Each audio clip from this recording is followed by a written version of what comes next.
It's time to whip off that bra, pour a glass of your favorite wine, and join us for this week's Drinks at Six podcast. Hi there, and welcome back to the weekly Drinks at Six podcast. Hello, Monica. Jacqueline, how's it going? Good, how are you? Good. What are we talking about today? Well, we got a lot on our plate today. So I hope you poured yourself a big glass of wine.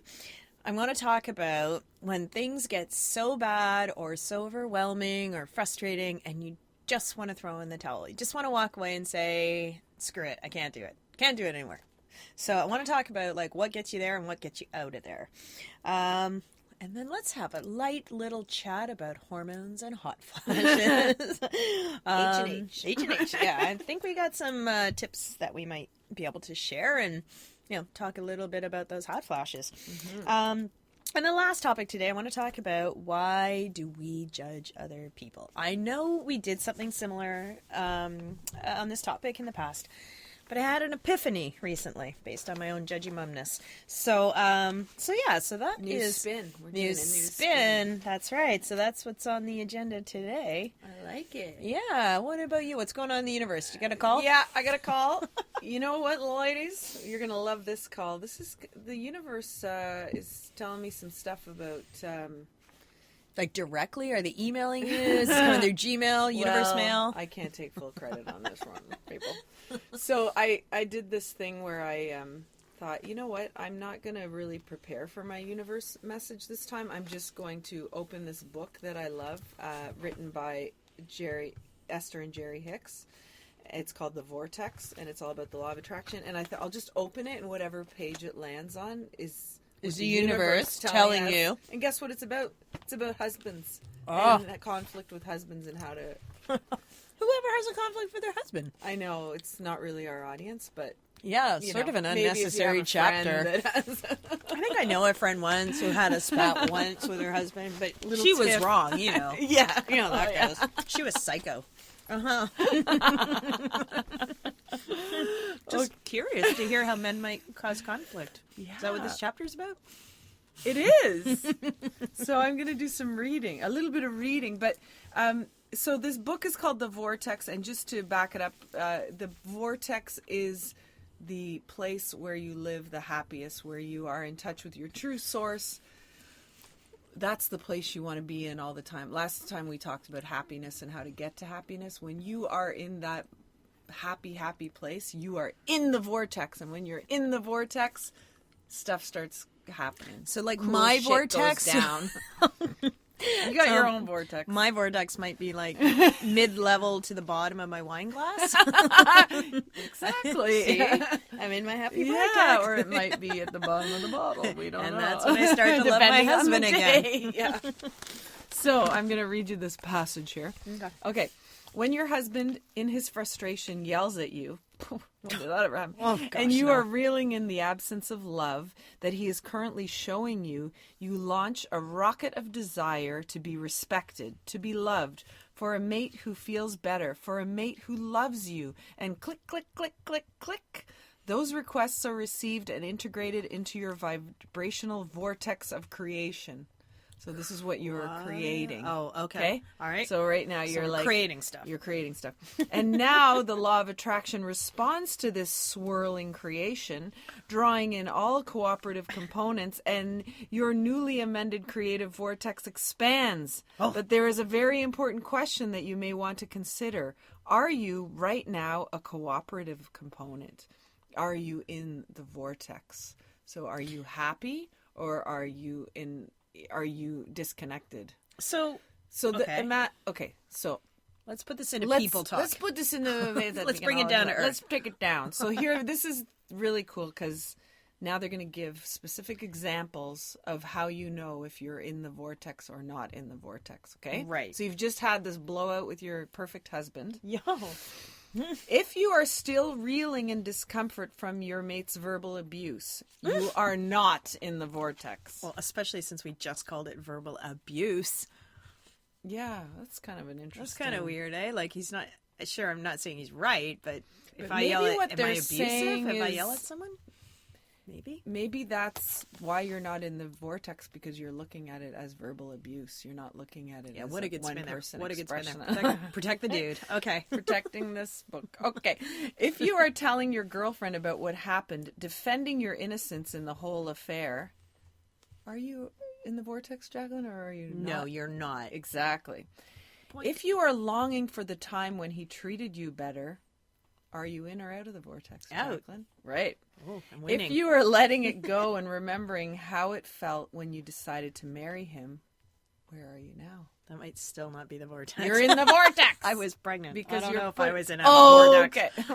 I was in a Every hormone. situation is a little different. Okay. Okay. I did it 1960 style. If you are not if you are not taking his outburst personally and are focused upon other positive aspects of your experience, you are in the vortex. Okay. If you feel terrible, you are not in the vortex. If you feel better, you are closer to the vortex. A simple way to understand the vortex is this. Before your birth into this physical body, you are in the vortex. No resistance, the thought resides there. No resistant thought resides there. A part of the consciousness that was you is now focused into the physical you that you know as you. This gets a It's a little bit weird. Yeah, it gets a bit weird. But so we don't have to read all of these, but what they're saying here is you are the creation. So when these kind of things happen, if you are angry, you are not a vibrational match. So you are not in the vortex. So your main thing is when you're having an argument with your husband or a conflict with anybody, you have to think about what your vibration is.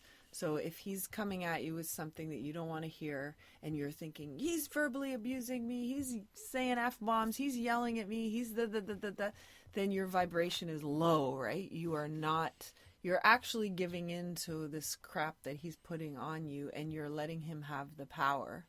But if you can bring yourself to a place where he might be like, almost imagine like the Peanuts, like Charlie Brown, like the teacher, like do that. That's him. Do that, yeah. And you're looking at him and you're sending love.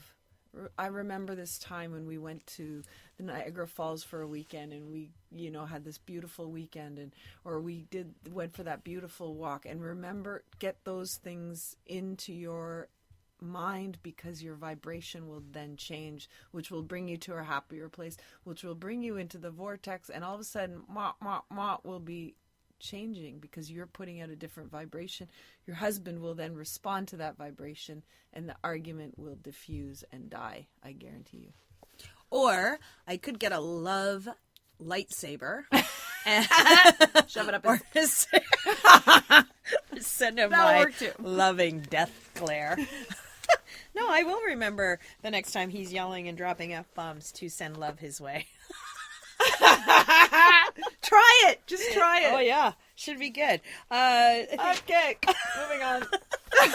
It's good advice. I just don't know that I'm the calm, rational, Yoda-esque type woman who, when my husband's yelling at me and he's clearly wrong, I can be like, oh, I just love you so F-bomb much.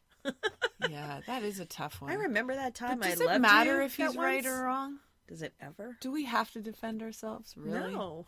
We just No, have to I get think to you a give him happy the old place. talk to the hand. Oh, I drew a little heart on my palm and sending love your way. And the heart has a happy face inside. There, sending love Anyway, ladies, straight try in your it. face. Just try it. Just try it. Try to get in the vortex. Yeah, try it. I dare you. And throw your results in the comment box. In the gratitude box. In the gratitude In the jar. gratitude jar. Right. Okay, so speaking of husbands Obviously, yeah. and stuff. Yeah. Yeah. I just want to know, okay, so I had this crazy week a few weeks ago where my daughter wasn't sleeping, so I was going through sleep deprivation. I was, work was like wrapping up. It was the holidays. People were sick. Like there was just a lot of crap going on, as every holiday is for everybody, I'm sure, right? And I just got to this one point during the night where it was just constant tension all day. Like if this thing didn't explode, this thing exploded, my kid was whining, or she was like tantruming, or I don't even know it. And by the end, I had a tantrum. And I seriously sat there going, can I do this anymore? I'm not, right now I don't feel like a good mom. I don't even feel like I want to be a mom. Because you weren't in the vortex. I wasn't in the vortex. And I wasn't sending, like, love beams my way. But I just, I thought, I don't know if I can be a mom anymore. I don't know if I want to be a wife anymore. I don't even know if I want to write anymore. Like, it just felt like, screw all of you. Like, stop, putting stuff on me. Yeah, Get it off. like you're husking me like a corn. There's nothing left. And I literally felt like if I think about this too much, I'm probably just going to fall apart. Did you ever get to those points where you, and later on you snap out of it. You're like, well, of course I want to be a mom and of course I want to be his wife and whatever. But at the moment you're like, yeah, you want to run away from everybody, including yourself. Yeah. You just kind of wonder, am I doing the right thing in this life? Am I cut out for this crap? Yeah, am I tough enough for this stuff? You know? Yeah, I know. It's so powerful, isn't it? Yeah. It really overtakes. And I have that all the time. Do you? Yeah. I don't. Yeah. Maybe not all the time, but I have it when I hit. There's certain points in the year where it happens. Yeah. Yeah. You know, and it's in those moments of overwhelm, but I think it's normal and it's natural and all that stuff, but it's so brutal. Yeah, because you just think you feel it's kind of like overwhelmed, wrapped with guilt, wrapped with self-doubt, insecurity, kind of not depression, but negativity. It's like the perfect storm of hell. Yeah. You know? You know, it's interesting because I had a few weeks ago, I had a day where I was doing the self-sabotage, right? I wasn't accomplishing what I wanted to. Everybody was calling me that was so irritating and I didn't want to talk to. And then I get home and then I have an argument with Wayne and we end up resolving it before bed, but it's still bothering me. And then I'm like, oh my God, am I having hot flashes? I start feeling kind of warm and uncomfortable and I'm like, what is this? I don't even know what this is. And then I had 2 hours of sleep, which never happens to me, okay? Never, ever, ever. I'm an 8-hour a night, no problem. I could sleep standing up. So I feel very sorry for people or people like you that are woken up by a child. I can't even imagine what that would be like more than one night in a row. Oh, no. So in the morning, the next morning, I got the little boinkster out. We went for our walk and I was like, oh my God, I can't do this anymore. This is screwed up. How did I get from being a kid and with this great family and having this charmed childhood to this shit? Get me out of here. I created this for what?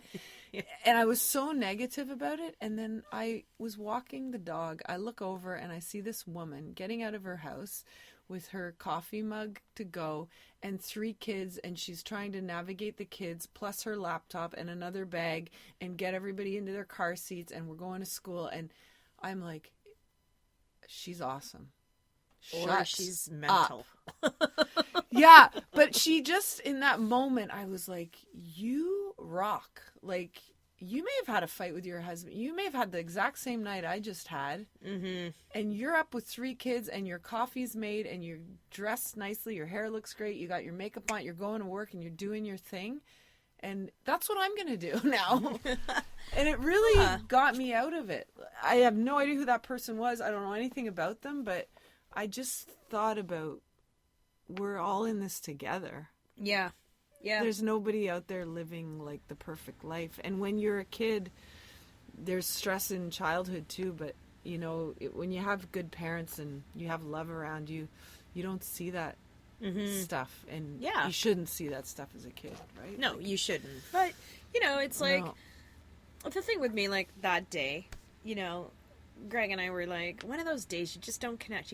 You start off bad and you can't turn it around. Yeah. You keep thinking it's turned and then you keep getting into this. You get sucked into these arguments or spats and you're just it's like the hook. Forget it. Yeah. Yeah. The whole day is just that vibe.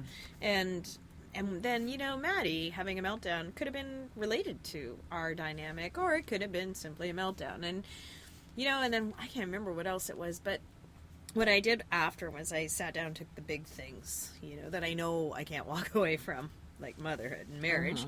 And I thought, I have to I better turn this around before bed, because I'm not going to sleep if I'm this upset. Like, if I had that pit in my stomach where I feel shitty, I feel guilty that I even thought about, like, I just want to walk away from it all. Like, I felt so bad for feeling that way. And part of what I had to do to kind of pull myself out was I had to look at her and go, you know what? She's in JK. It's her first time in school. She's new to this whole thing. The world. She's new to the world. She knows she's going back to school. She's been off for 2 weeks. She's nervous about going back. She doesn't know how to tell me she's nervous. She probably doesn't even know she's nervous. So she's reacting, right? Like, she's, she's fighting it, but she doesn't even know, and she can't communicate it. So she's having some meltdowns. So instead of, like, getting pissed off, I should support her. But I also had to kind of go easy on myself and forgive myself for not seeing it that way when everything else was coming at me too. And with Greg, it was like, okay, so we had a shitty day. You know what? Tomorrow will be different, because when I wake up tomorrow, I'm going to make a concerted effort not to do this again. Like, whatever he does is up to him, but I can control my half, and I'm going to. And if it doesn't work, then I have to think about other options. And then with work and everything, I had to look at it and say, okay, so this isn't working and this isn't working right now. So what are some other things that I can do? And that's when I decided to sit down and write a business plan. And once I put little actions into place that I could do, even if I didn't do them that night, I felt productive about changing it. And it made me feel better. Like, it made me feel calmer and in control. And I realized that the whole source of, like, wanting to walk away was because I felt a lack of control. So why even bother trying to be in control? Just leave. And I realized when I did this list, this task list of things I could do, I actually have a lot more control than I gave myself credit for. I have a lot more impact on these situations, and part of my reaction was causing the problem. So, but I also kind of had to be a little forgiving. You know what? We all have days where we're not at our best, and, a couple of nights of no sleep will make you a bitch.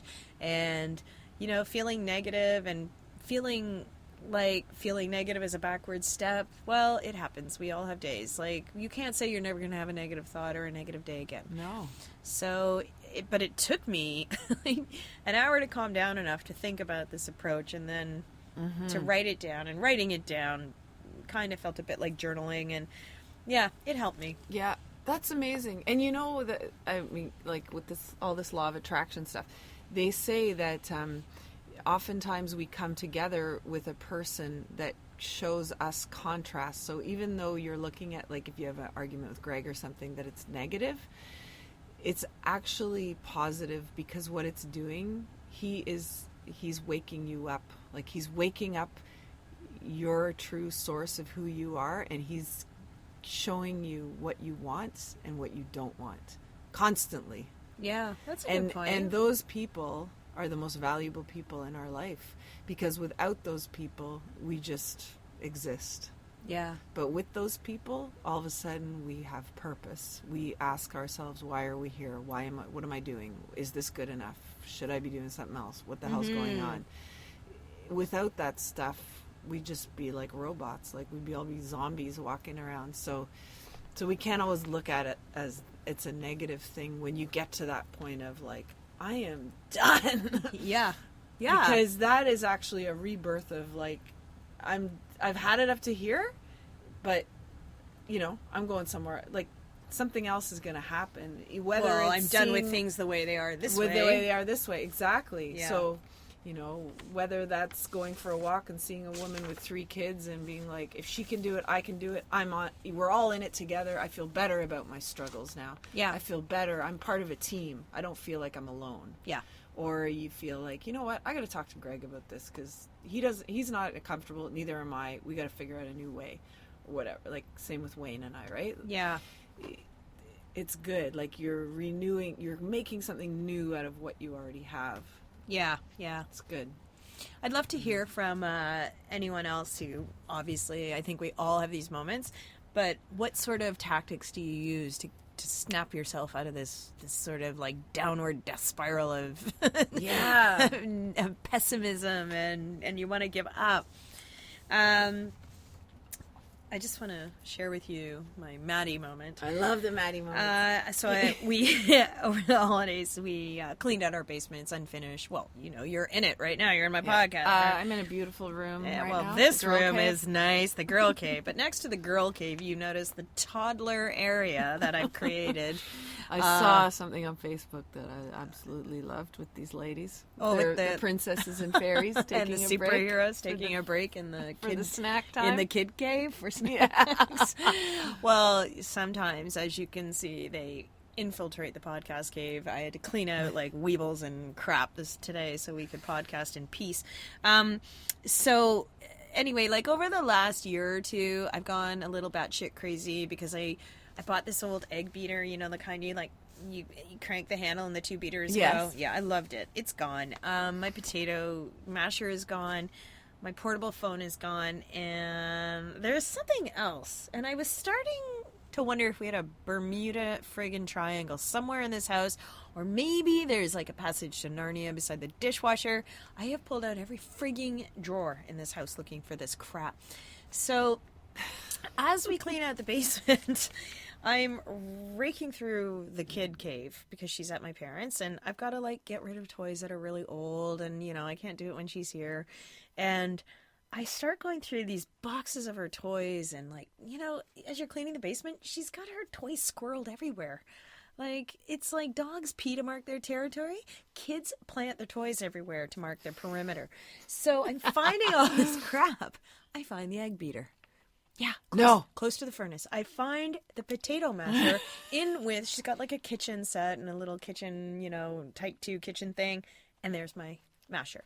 And then I go and find like, you know, we're reorganizing. I have like boxes of boots and shoes for summer, fall, winter. And I take my hunters and there in the one boot is the phone. And I know I did not do that. So, are you sure?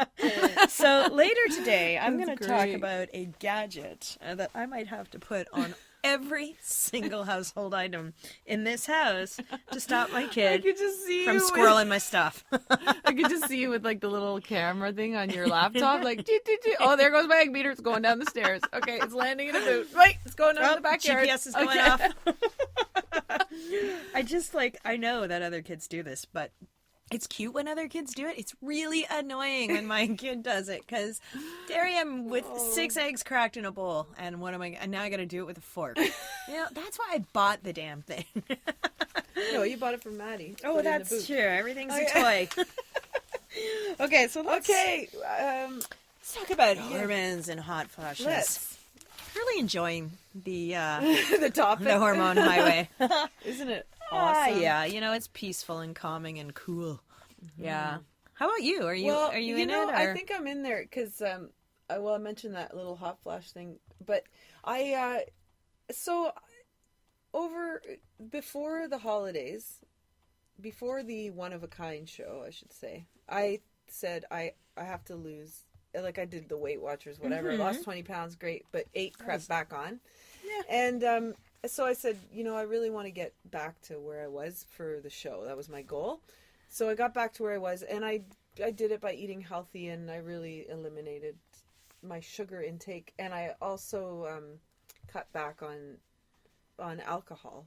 Oh, that was good. So that I was doing, you know, like weeknights, nothing, and then a couple glasses on the weekend. So that was fine. That's a good idea. Anyways, over Christmas, that all went to hell. I had every beautiful, nice little cookie my mom made, all that stuff, and wine for breakfast.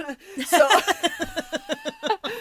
every night I woke up hot and sweating and like, oh God. And I have never, ever, ever had that. Well, okay, you could be. Yeah. It could be menopause, perimenopause, or it could simply be that I was like, you know how you know if you do like one of those diets where you eliminate stuff, then you start bringing it back.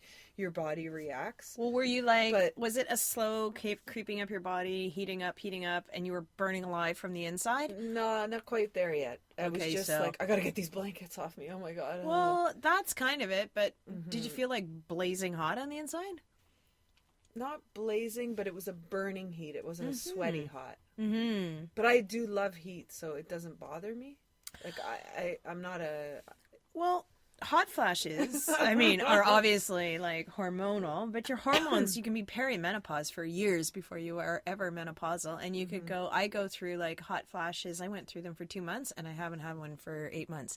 Okay. So that's still perimenopausal, right? And drinking booze, anything with caffeine, spicy foods, stress and anxiety, wearing tight clothing. Not that I do that.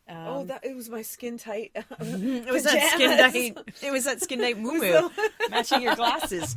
But those things can trigger a hot flash, so it's possible maybe that it was one of those things. Could be. So that got me to thinking too about, is it menopause? Is it not? Like, what is this? And so I was doing a little bit of research about vitamin D, because the other thing we're faced with right now, on top of hormones and feeling, all these imbalance, is that we're coming up to like seasonal affective disorder, right? Like vitamin D deficiency. Right now we're waking up to beautiful sunrises and all that stuff, but eventually we'll still have that, but the beauty will die, and we'll be like, it's just so effing cold, and when is it going to stop? And we'll get into depression mode of end of February. Yeah.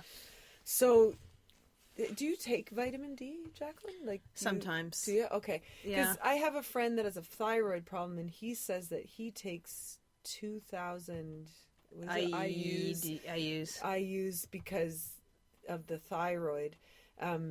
And I guess an adult dosage should be like somewhere between 600 and 800 or something, or up to 1,000. Up to 1,000. But I'm even thinking, like, for women that are perimenopausal, would it be a good idea to go up to 2,000? Because a lot of the, like in this article, when they talk about deficiency symptoms, a lot of those symptoms are very, very similar to the symptoms of menopause. Like, there's muscle pain, which is a big one.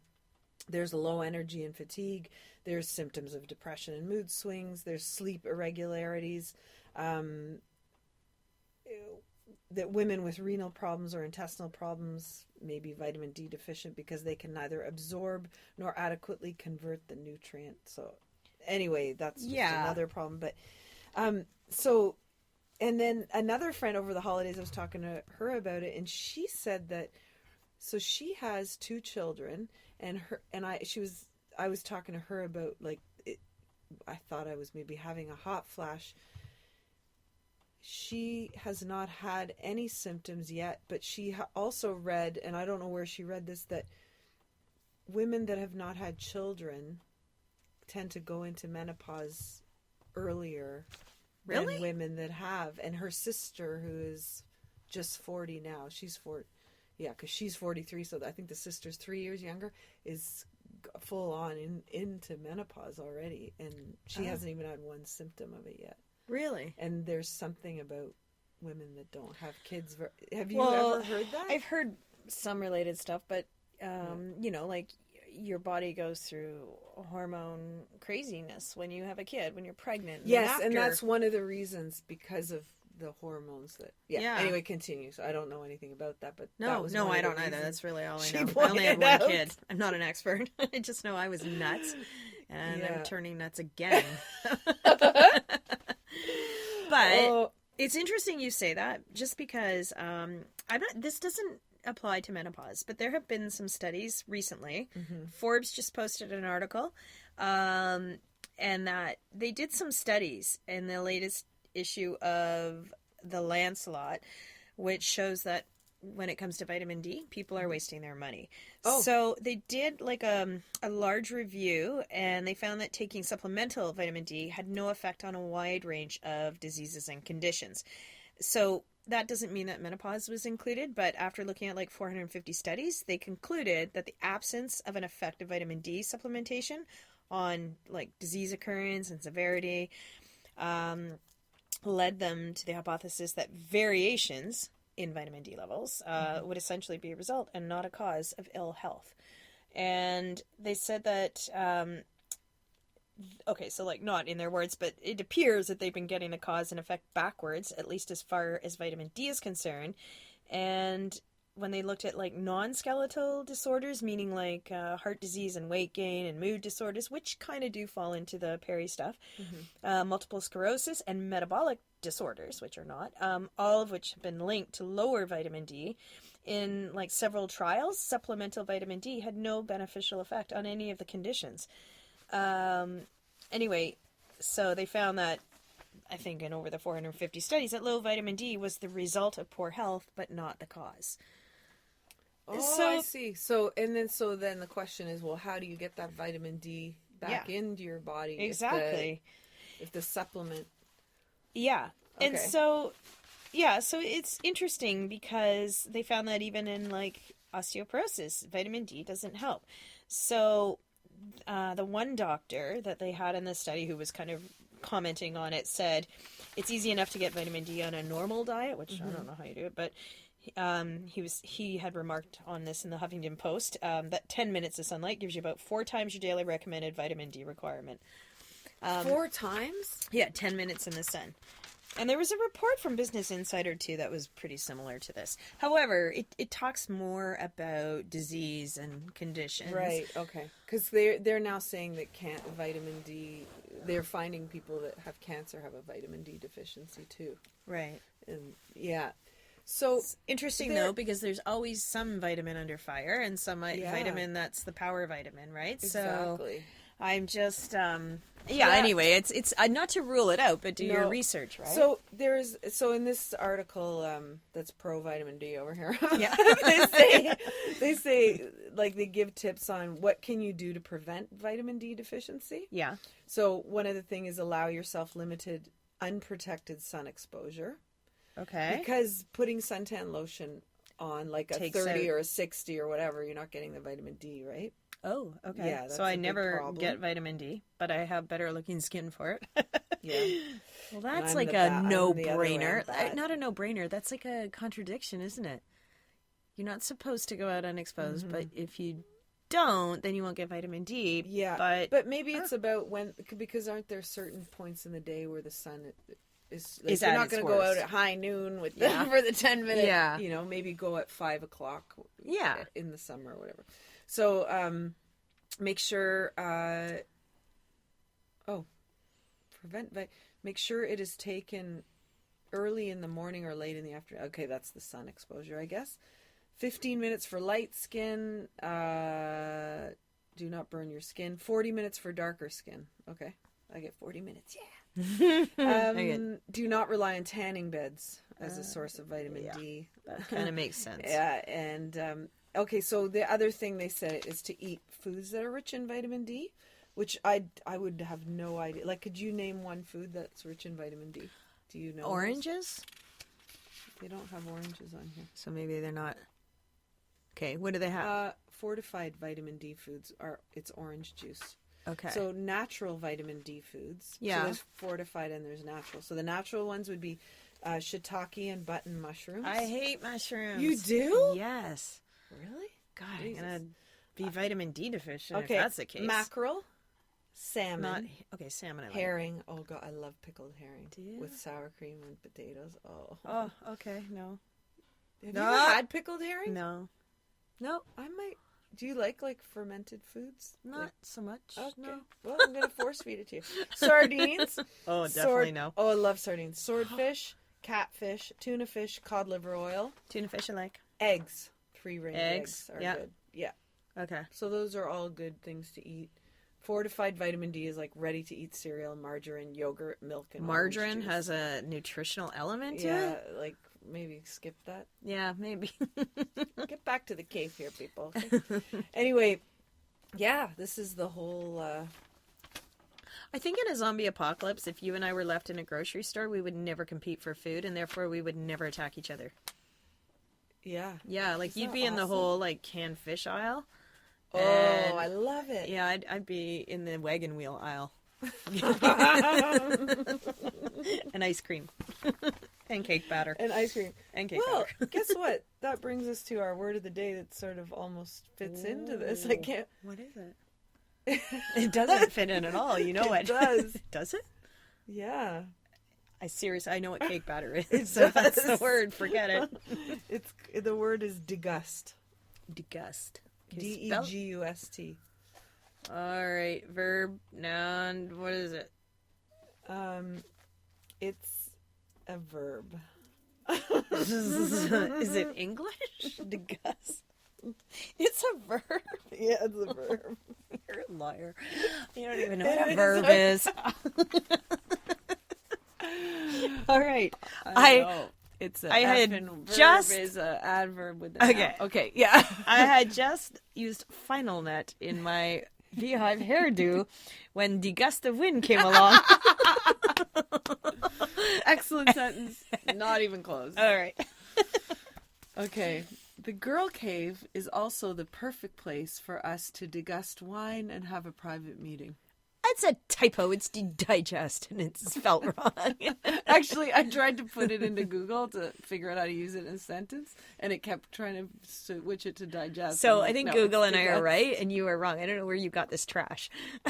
Okay, so to have something like to. It's to taste food or drink carefully so as to fully appreciate it. Degust. Degust. Okay, degust. Okay, so Well, you that degust was your a- wagon wheels, I'll degust my That was sardines. a degusting example of a word. All right. So our last topic today is why do we judge?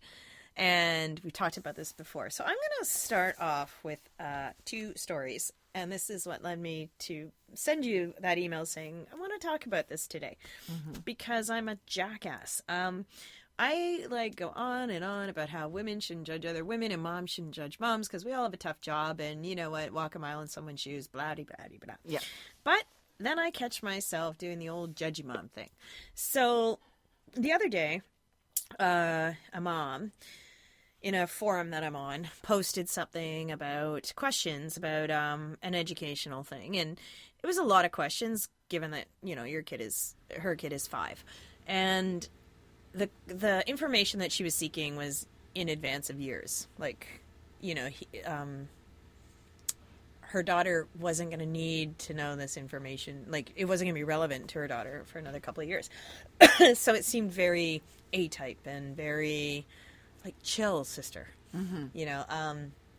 And so, of course, I read this post, and I'm like, oh, come on. Like, get over yourself. You got a couple of years for this. Like, why are you trying so hard? You know, like, and I judged her. Like, just in passing in my brain, but I still judged her.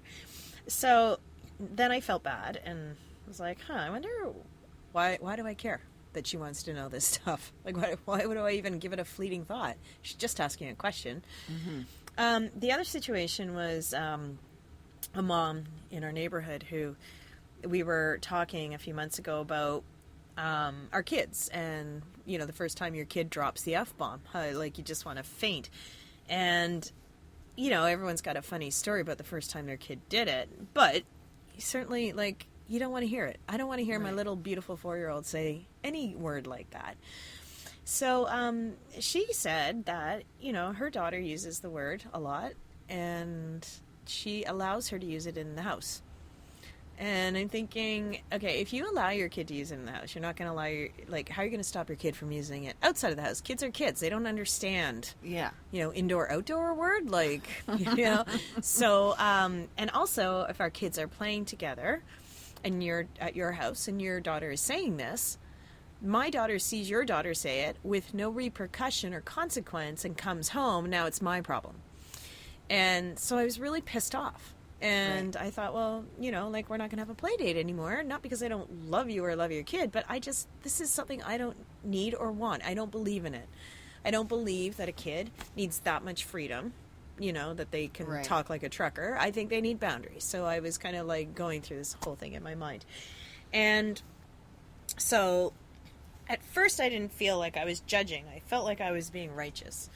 I'm protecting my daughter or whatever. But, you know, and then I'm like, well, what was I doing in the other case where that woman had a question about her daughter and school? And I kind of thought about it, and I thought, you know, as a mom, for me, it's, you know, like, we all don't know what we're really doing for the most part. We're learning as we go, and unless you've had more than one kid and you've got a frame of reference, you're just kind of finding your way.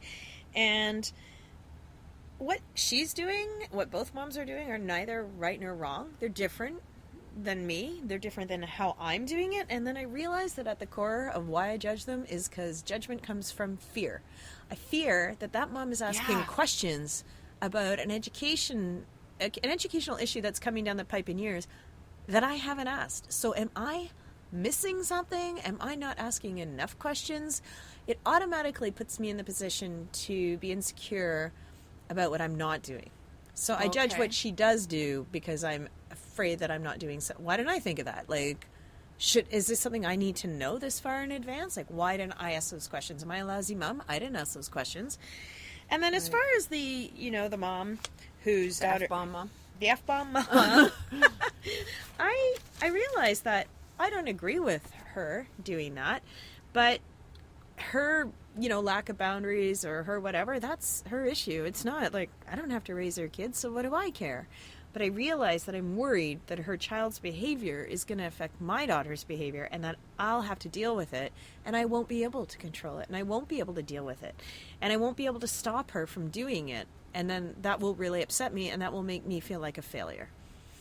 I don't want to hear my daughter saying that. I'm worried that I won't have the tools to fight her on every single F-bomb. You know, the more I respond to it, the more she does it. She'll do it because that's how kids are. Oh, you hate this? Guess what?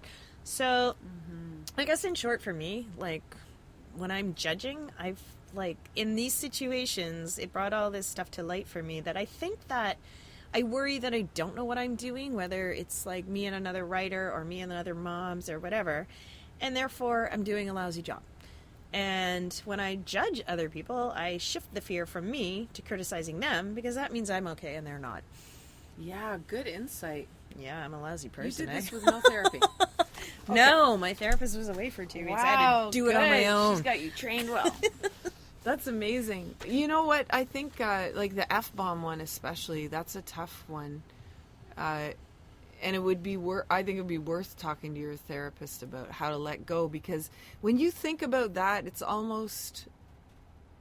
not the same as this, but it's like, you know, if you go back to, I don't know, the 1800s or something, we're a Catholic family and there's Lutherans across the street, and I don't want my kid hanging out with a Lutheran kid because their opinion of God is going to be different than our. Yeah. That would never happen now. No. Right? But and I'm not comparing religious beliefs to F-bombs, but there has to be some kind of a conversation you can have with Maddie where if she comes home and starts doing it, there's something that you can say to her where I know that that's how so-and-so talks, and they can do, that's what they do at their family, but we don't do that in our family. Mm-hmm. But and then the other layer of it is then how do you teach Maddie that it's okay for other people to do things that we don't do, and without making her judgmental, like without teaching her how to be because judgmental. if you say we don't do that in our family, it almost sounds righteous. It does sound righteous. But there are words and language you can use, right? Like everybody's different. We don't happen to believe in that, but we believe in other things that they don't believe in, and blah blah blah. But I think the bigger issue is like there's always tools. Yeah. But it's fear. Like, right. I think for me, fear is what makes me judge people. Yeah, definitely. Do you feel like that when you judge someone? Oh, for sure. And it's like I see in them what I'm lacking in myself. So in my head, I'll be like, yeah, but come on, what's really that great? Or, you know. Yeah. Yeah, I'll like, is making an income really that great? Yeah. Exactly. I can live on love. They're so superficial. Oh my God. We can live in a yurt. I don't need a house with insulation. That's ridiculous. Look at you with indoor plumbing. Yeah. Who do you think you are with that flushing toilet? Yeah, it is fear-based. You're right. That was the best part of what you said, was that you recognize that as you were judging, you're actually just afraid. How are like, you going to now is she control doing something this? like right? And that means if she's doing it and she's doing it right, then I'm doing it wrong. Mm-hmm. Like somehow my mind converts it but to there that is kind no of right and currency, wrong. right? No, there's not. But we're harder on ourselves, right, than we are on even somebody else. Exactly. So if I were to take that inward, I'd be like, holy crap, I didn't look into that. I really suck, blah, blah, blah. So just keep it outwards and blame her. Yeah. It stops me from having to question my own capabilities. Mm-hmm. Yeah. Anyway, it's just interesting because I wonder if that is how judgment works, or if that is just how judgment works for me. Right. And then how do you also stay true to your beliefs without sounding righteous? Or Yeah. Well, yeah. Or you know what? Like, instead of judging, just realize there's something to be learned about the way that people do things, I'm not always doing it the right way. In fact, I ask anyone, I rarely do it the right way. So you have to always do it the right way. You have to take cues from other people, right? There's always something to be learned. So, I want to talk about geeks, girls, and gadgets. Yes. This one, what do you got? This one is something I need, and you might need. I don't know, but I lose my keys and my wallet all the time. So and your potato masher. And my potato masher. That's why I said I'm going to be putting this gadget on every household item. It's called a tracker sticker, and I'll put a link to it. But basically, it finds lost keys and your phone. And so what it does is it just attaches to the stuff that you're going to lose. Like if you're me, it'll be on your iPad, it'll be on your phone, it'll be on your keys, it'll be on, you name it. Actually, in my car key, like you name it. And then what happens is that that connects to connects through Bluetooth to your smartphone, and it's an app on your smartphone. So then all you have to do to locate your keys or your phone, whatever, is you press a button, and it beep beep beeps, and there's your keys. But say you are like me the past weekend, where you leave your iPad at a restaurant. So if it's not close to you, the item, you just click on it, and it shows you a map that locates the item. How amazing is that? And it's $24.95. That's a small price to pay to stop you from killing your kid. You probably could put it on little people. Yeah, I don't want it on me though. But you know, it'd be great to bring it to a party. Put it on your wine glass. I always lose my drinks at parties. Well, now that we have these wine pens, yes, that's our true wine too. glass writers. Now you just write your name. But that's true. You do lose your wine glass at a party. Yeah. Well, actually, I don't, because it's always in my hand next to my mouth. True. Yeah. Maybe more when you're hosting a party. When you're hosting a party, I find that like by 10 o'clock at night, I've had a full glass of wine because I keep pouring glasses and they keep going missing. So I have like a sip, and then that glass goes missing, and then I pour another one. I have a sip, and I don't understand where they go. What is it? Yeah, it's like that extra Into the sock in the vortex. dryer. They're in the unhappy vortex. Anyway, I want to... Vortex is drinking my wine. Well, thanks to everyone for listening to our podcast today. I think on our next podcast, tune in, because we're going to talk about being 40, and are we being honest when we say we're embracing it, we love it, best years of our life, or is there still something about 40 that has us a little hesitant about, being 40, 46, 47, moving on to our 50s? And I also want to talk about, divorce rates are high. We flip partners, sooner and quicker than our parents ever did. And I think a lot of stuff I hear about it makes me wonder, is the fact that you're no longer in love with your spouse, is that a sign that your marriage is over? Because I don't think that's true. So we're going to talk about that and some other topics next week over another glass of wine. So cheers. Cheers, Jacqueline. See you next week. See you next week, everyone. Thanks for listening to Drink Jack 6.